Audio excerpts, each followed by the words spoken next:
Today on Journalism.co.uk, we're going to be taking a look at the nuts and bolts of solutions journalism, looking at how to find, write and develop solutions-based reporting. Here to tell us how is Jules Hotz, the Community Manager of Solutions Journalism Network. Thanks very much for joining us, Jules. I think it's always helpful to start with a definition. Can you give us an idea of what solutions journalism means to the folks at SJN? SJN defines solutions journalism as rigorous reporting on responses to social problems.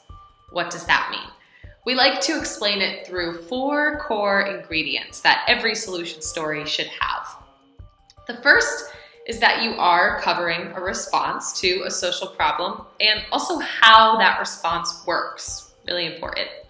Second, you're covering evidence as to whether that response does or doesn't work, and it could be qualitative or quantitative evidence you're using there.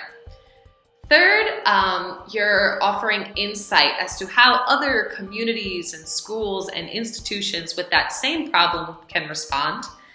And finally, number 4, perhaps most important of all, you're covering limitations. There's no golden solution, so it's really important that the journalist covers where the response doesn't work. Where does it fall short? And as with any story, it all starts with one idea. So what I'd like to put to you is kind of what topics lend themselves to solutions journalism, and then kind of how do you flip that to find the right angle to then explore as a piece of solutions journalism. If we don't know that a problem exists, if we don't know just how pervasive and widespread it is, you can't start reporting on solutions yet.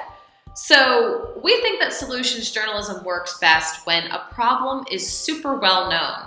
It's been covered in the press ad nauseum, and there's no dispute about whether or not it is a problem.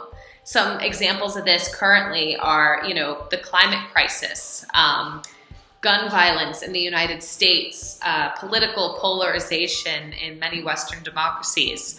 So once you have that widespread public consensus that there is a problem, that's when it's time to start looking for solutions. Then I suppose the next step is selecting interviewees and selecting the solution itself. So how do you make that decision? How do you pick the right solution to then profile within your piece? Something I particularly love is large data sets. And, when you have those large data sets, you can look at things like carbon emissions by country or levels of gun violence by city. And you look at those metrics and you see how it's changed over time. Who is doing it better? Who has reduced carbon outputs in the last 5 years? Where has gun violence gone down in the last year? Where have high school graduation rates gone up? Who has tackled this issue and in a way that has moved the needle, and how? One thing I'm really excited to kind of put to you are interviewing techniques. For when you're trying to write a piece of solutions journalism, are there any good questions that are conducive to solutions reporting? And what are the kind of key ways that you can unlock that solution and present it throughout your piece? Somebody should walk away, reading or listening to your story and, feeling like that maybe this could be possible in their community and that they have some blueprint of how. So, in terms of specific questions, you want to really ask about process. How does the response work?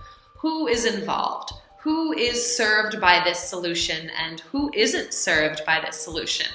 How much does this program cost? What do the critics say? What are barriers to replicating this response in other places? What about fact-checking and assessing kind of the limits of that solution? I guess to start, you could fact-check the data that they might reference in an interview. You could triangulate that data with other sources. You could talk to tons of people at all levels of implementation of the solution to kind of see if this really checks out.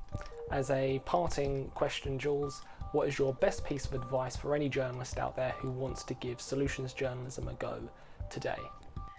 I would say in the sub-editing process, it's really important to make sure you're not using language that's advocating for the solution.